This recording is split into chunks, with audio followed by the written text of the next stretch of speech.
Welcome back to BJP Lifestyle, guys. Today we're going to be doing another POV drive. You guys seem to have loved it in the last episode. Now this time we're going to be going a little bit more into depth on the things I talked about in the last episode, because this one is going to go a little bit more into depth, because some of the things I talked about in the last one I didn't go super into depth on, so I'm going to kind of target them a little bit more about things that I wish I would have known and things that you guys can do with your Jeeps. I did get a wash. I did forget my main camera, so we're starting it out just with this. Well, I didn't forget, I forgot the battery. So let's go ahead and jump in and start driving. Hopefully we can get over this ice here without sliding too much. Maybe it'll be a little bit of a bit for the video, but we're gonna hop in here and get the car started. It's freezing out as usual here in New England, so we're gonna actually go in reverse just real quick and see if we can get lined up a little bit better. So hopefully this little bit of ice over here, we can get through it.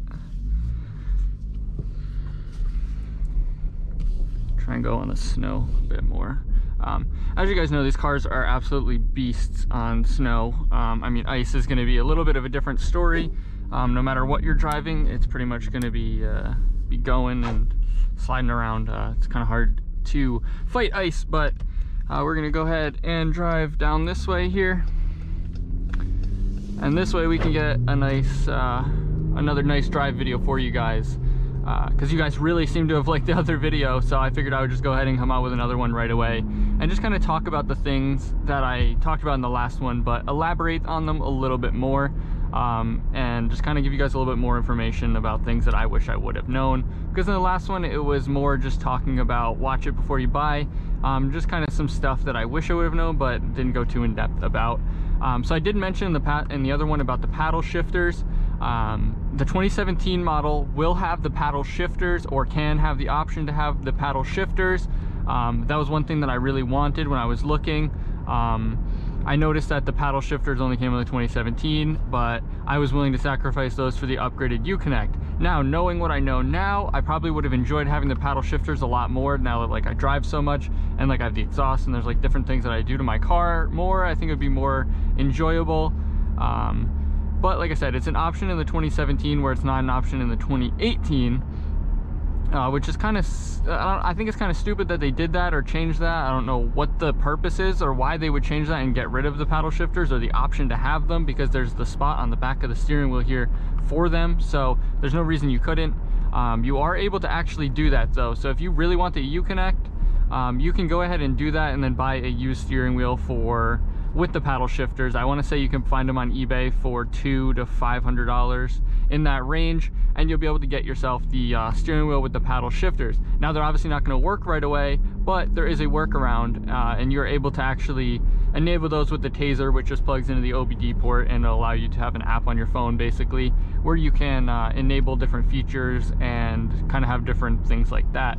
So it is possible to do. Either you can add the steering wheel for like $600, $700, $800 if you really want the paddle shifters, or on the other side, I want to say between $500 to $1,500 you can replace it with the 8.4-inch uConnect. It's supposed to be plug and play. You'll have to do more research on that, but you should be able to swap it out with the upgraded uConnect system on the 2017 and earlier editions. Now that's kind of what I'm thinking. Is right now I drive a 2018, so I'm used to the creature comforts of the 2018 of having the 8.4-inch uConnect with the really responsive touchscreen that you don't get in like the 2017.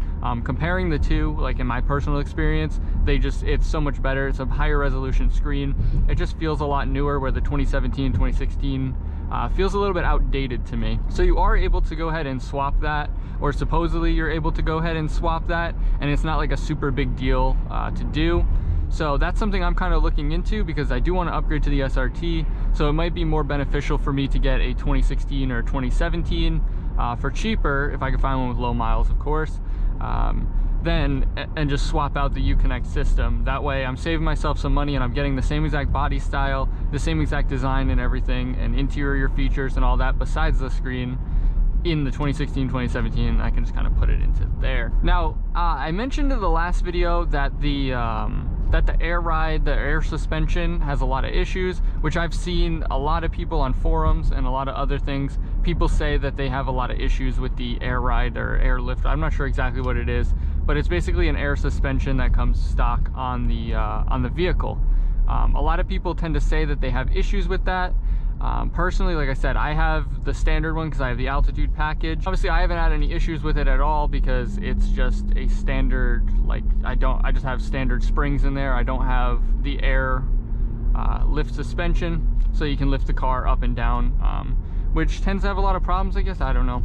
Like I said, I don't have it, so it's definitely something you should look into, though, depending on which model you're getting. Look into it and do a little bit more research, see how much it is to repair and stuff like that, if it's something that you guys are gonna have a hassle with, or if there's common issues with that you guys don't want to deal with. Another thing is, when you guys are buying these cars, no matter if you're buying a Laredo, an Altitude package, all the way up to a Trackhawk or an SRT, you guys want to look into the Mopar warranties. People keep recommending them like crazy. To me and other people in the comments, I think it's Mopar Extended Care or something, Mopar something care, and they have their own warranty through Mopar that's going to give you a really good bumper-to-bumper warranty. And the prices that I've seen, they're really not that expensive, so I don't see any reason why you wouldn't want to consider it or even just go for it right away, because that way you know you have that coverage versus a standard situation where you don't have that kind of coverage like through a dealership warranty.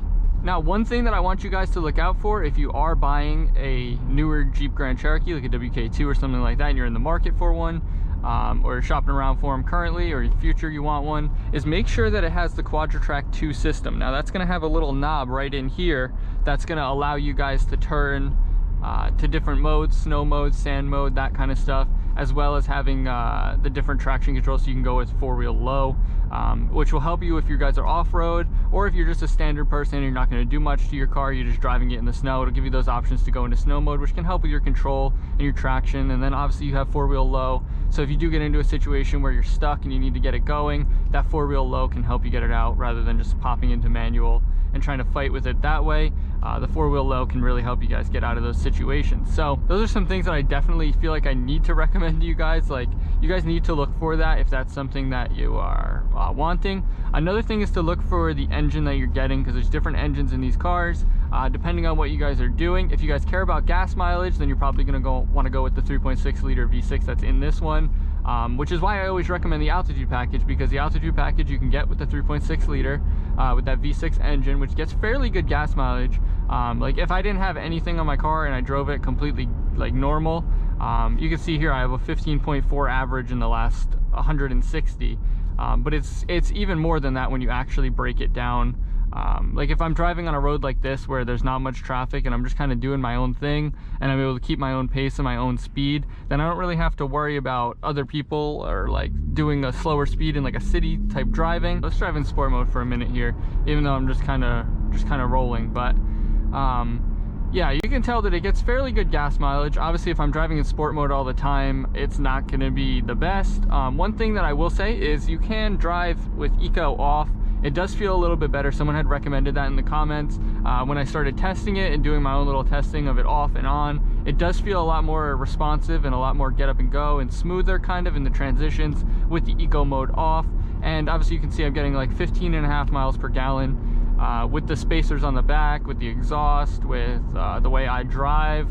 There's so many different things to it and different factors in it that are going to like obviously affect your gas mileage, but that's driving like half city, half highway. Technically, I guess this would be considered like highway driving, because if you look at it, you're getting a fairly good amount, like 20 miles per gallon on this road in sport mode, obviously. And then if we floor it a little bit, it just kind of drops. But obviously that's dependent on your driving. But if you guys are looking to get gas mileage out of your car, but you still want something that's good in the snow, you want something that's going to handle the snow and like overall be a reliable car for your family and that's going to be safe, there's no reason why you shouldn't be going with a Jeep Grand Cherokee.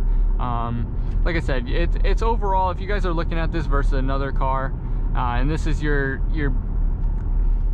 and that's kind of the class you're going for, you're looking for an SUV that's good for the family or good for a daily car that you guys want to just drive every day, drive to work and have a little bit of fun, then you can definitely do that in this car. Like I said, that's the 3.6 liter V6. I wish that this car wasn't here so I could really get on or around these curves, but as I come back around, I'll be able to. Like I said, it does have a tiny bit of body roll, more than a car obviously, but nothing that's too bad. Like I said, especially if you were in sport mode and you have the steering wheel tightened up like this, you're not gonna have any issues with like body roll or anything like that if you're coming around a standard curve, unless you're obviously flying. But I'm actually gonna turn around right here. All right, let's get on her here and give her a little drive for you.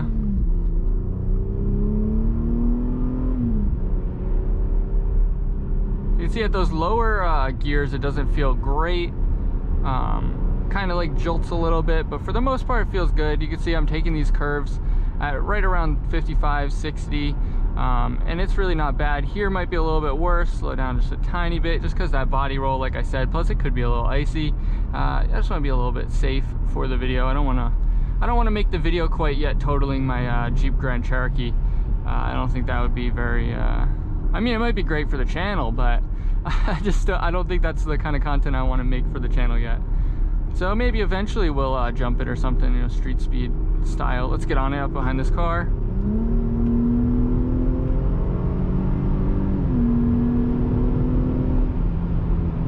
And slow it down for the curve.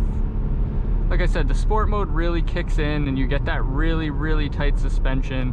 You get the tight steering, and it corners well for being a mid-size SUV and for having the amount of weight that it has. Now, definitely consider the engine that you're getting. Let's go back to casual driving mode here, just so we can relax and just kind of talk. Definitely consider the type of engine that you're going to get, depending on what you guys want to do. If you're not caring about gas mileage and that's not something that you're worried about when you're buying this, go for the 5.7 liter Hemi V8. That's going to give you a lot more power than the 3.6, obviously. A better sound because you're going to get that V8 engine. And if you guys throw an exhaust on that, it's going to sound much, much more aggressive than a stinky little V6 here. But if you guys really want some power and you have the money to spend, go for the SRT with the 392 engine.